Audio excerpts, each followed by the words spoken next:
É isso aí, meu irmão, minha irmã, você que está conosco aqui na Conexão Viva, a rádio que nos mantém conectados ao Senhor. Você que nos acompanha desde as 6 horas da manhã através da nossa rádio Conexão Viva, agora também passa a nos acompanhar através da nossa rede social, Facebook, e logo em seguida canal Conectado ao Sagrado. Que o Senhor te abençoe hoje, manhã do dia 11 de dezembro de 2025, agora são 7 horas e 23 minutos. E nessa manhã, nesse momento agora, nós vamos falar com esse Deus glorioso, Deus Criador dos céus e da terra, o Deus Todo-Poderoso, amém? Senhor Deus Santo, vivo, poderoso, Deus Criador dos céus e da terra, Deus, muito obrigado, Pai. Obrigado pelo descanso da noite, obrigado por mais um dia de vida, obrigado pela proteção, pela direção, obrigado por vivermos e termos uma família, obrigado pelo ar que respiramos, pela comida sobre a mesa. Deus, muito obrigado, Pai. E nesta manhã, neste dia, eu coloco em Tuas mãos a minha vida, a vida da minha família, dos meus parentes, dos meus amigos, a vida de todos aqueles que estarão nos acompanhando nesta manhã. Os coloco todos em Tuas mãos como criatura nas mãos do Criador. Abençoa-nos, ó Deus, com a Tua presença, torna os nossos dias mais alegres, abençoados e prósperos, Pai. Neste dia também, ó Deus, em nome de Jesus, seja repreendido todo espírito de enfermidade, todo espírito de vício, de prostituição, todo espírito de raiva, de inveja, de mágoa, de rancor, de ódio, de divisão, mas que verdadeiramente o Teu Espírito Santo tome lugar em nossas vidas, nos consolando, nos confortando, nos direcionando e nos alicerçando. Esta é a oração do Teu servo neste dia, ó Pai, em nome de Jesus. Amém e graças a Deus. Bom, eu quero ler um texto com você que está em Romanos capítulo 8, versículo 28, que diz assim: Sabemos que todas as coisas cooperam para o bem daqueles que amam a Deus, daqueles que são chamados segundo o seu propósito. Então, nessa manhã eu quero falar com você sobre fidelidade. Fidelidade na adversidade. Imagine uma jovem mãe que, ao perder seu emprego e enfrentar problemas de saúde na mesma semana, encontra forças que não sabe de onde vem para cuidar de seus filhos, manter a esperança e seguir em frente. Ou um cristão que, mesmo diante de uma perseguição severa, ele permanece firme na fé, testemunhando a fidelidade de Deus em meio às trevas, onde ele está. Então essas histórias refletem uma verdade que é absoluta e fundamental, que é a fidelidade de Deus. A fidelidade a Deus é maior que qualquer adversidade, que é justamente o que nós vamos falar hoje. Fidelidade na adversidade. E o texto que eu quero usar é esse que eu li para vocês, Romanos 8, 28. Sabemos que todas as coisas cooperam para o bem daqueles que amam a Deus, daqueles que são chamados segundo o seu propósito. A carta aos Romanos foi escrita por Paulo ali por volta do ano 57 depois de Cristo, em um momento de grande tensão, né? Grande tensão religiosa ali no Império Romano. Os cristãos enfrentavam perseguições, eram marginalizados. Então existiam conflitos internos sobre a compreensão da salvação e da justiça de Deus, misturado com aquela perseguição de morte. Inclusive Paulo foi um dos que foi decapitado, né? Então Roma representava um centro de poder, cultura e, acima de tudo, opressão. Queriam oprimir a fé do povo em Jesus. Então Paulo escreve aos cristãos de Roma para fortalecer a fé. E Paulo estava preso em Roma, né? Lembrando que Paulo tentava lembrar eles da soberania, principalmente da fidelidade a Deus, mesmo no meio das dificuldades. Ser fiel. A Bíblia diz: aquele que for fiel até a morte, esse será salvo. Esse herdará a coroa da glória. Então existe uma discussão em torno ali do texto de Romanos 8, 28 que nós lemos aqui. Por quê? Romanos 8, 28 revela uma das verdades mais consoladoras da teologia cristã. Ou seja, Deus trabalha em todas as coisas para o bem daqueles que o amam. Eu gosto muito do texto de Malaquias 4:2, que diz assim: para vós que temeis o meu nome, nascerá o sol da justiça, trazendo a salvação debaixo de suas asas. Então, Deus trabalha em todas as coisas para o bem daquele que o amam. Então, mas isso não significa que todas as coisas são boas. Significa que Deus, em sua soberania, usa essas situações difíceis para cumprir o seu propósito. É só nós lembrarmos da situação de José. Deus revelou a José em sonhos, mas ia ter todo um processo. Até os irmãos dele se dobrarem para ele, se curvarem para ele, seu pai se curvar para ele. Ia ter um processo. Esse processo durou 13 anos. Foi espancado pelos irmãos, jogado numa cisterna, vendido a mercadores como escravo. Esses mercadores compraram José, venderam no Egito como escravo. Então tem um processo. Então a fidelidade de Deus é o alicerce para que, mesmo em adversidade, possamos confiar que há um propósito maior por trás das nossas dores, das nossas lutas. Há um propósito maior. E quando nós fazemos a exegese, a interpretação ali de Romanos 28, né, a primeira palavra que aparece ali é sabemos. Tem uma palavra grega chamada gnoskomen. Sabemos. Indica uma certeza fundamentada na revelação de Deus.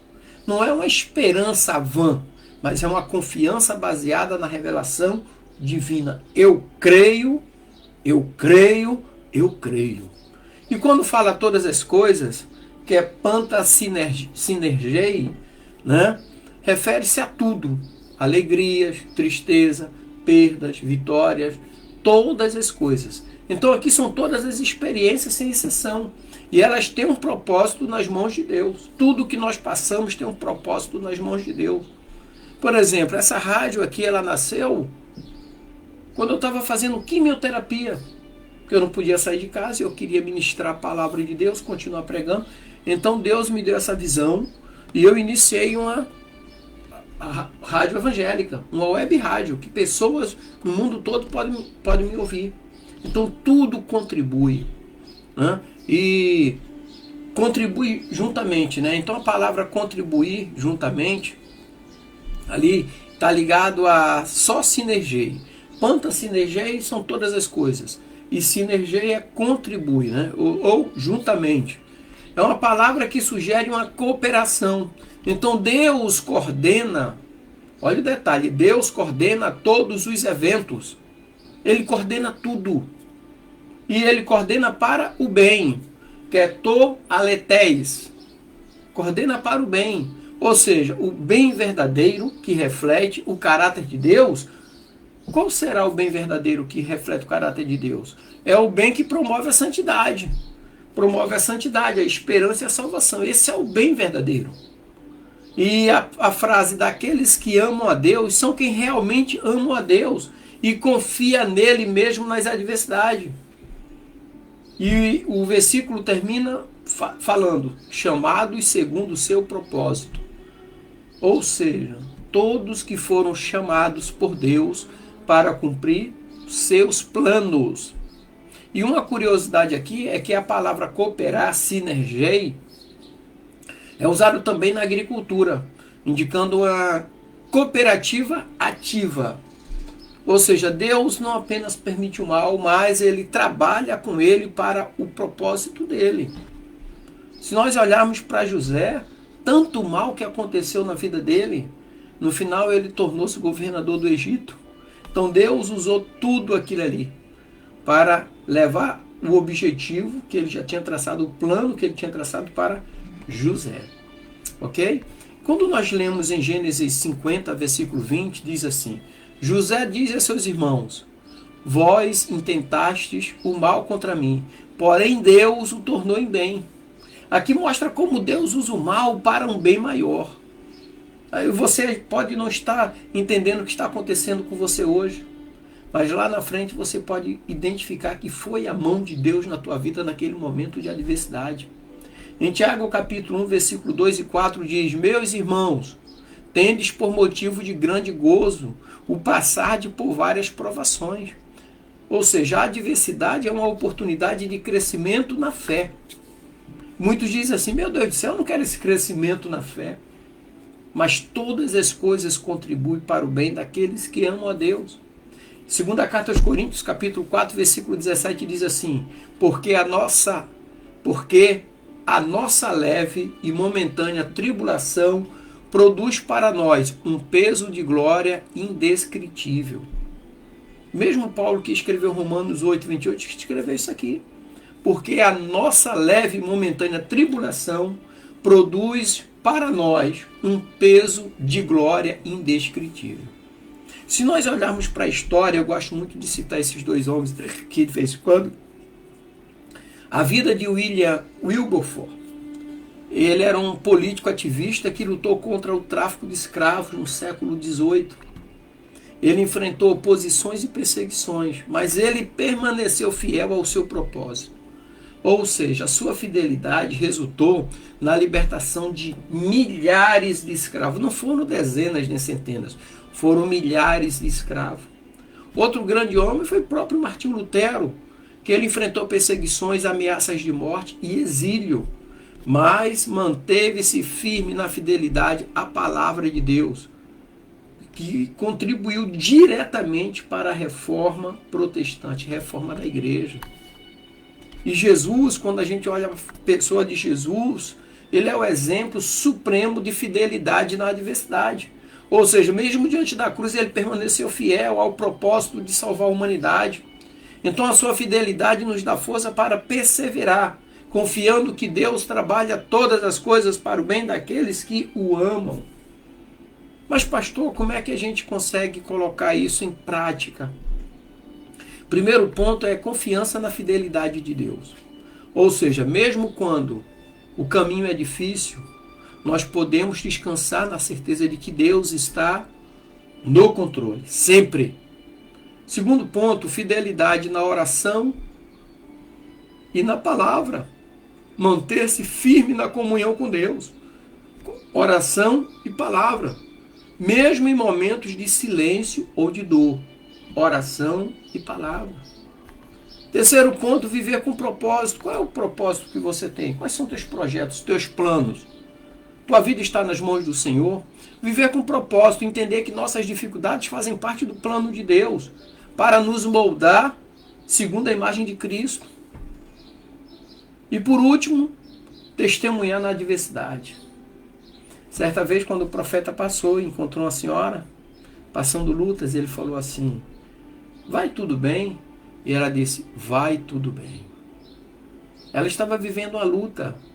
O povo estava passando fome, ela estava morrendo de fome, ela e seu filho. E ela disse: vai tudo bem. Então, testemunhar na adversidade. Nossa fidelidade e confiança podem ser testemunho poderoso para outros que também enfrentam dificuldades. Então, que a sua vida seja uma inspiração na vida de outras pessoas. Porque a palavra diz: tudo cooperam para o bem daqueles que amam a Deus, segundo o propósito do seu chamado. Romanos 8, 28. Amém, queridos? Que Deus te abençoe, te dê um dia alegre, abençoado e próspero, em nome de Jesus. Graça e paz. E para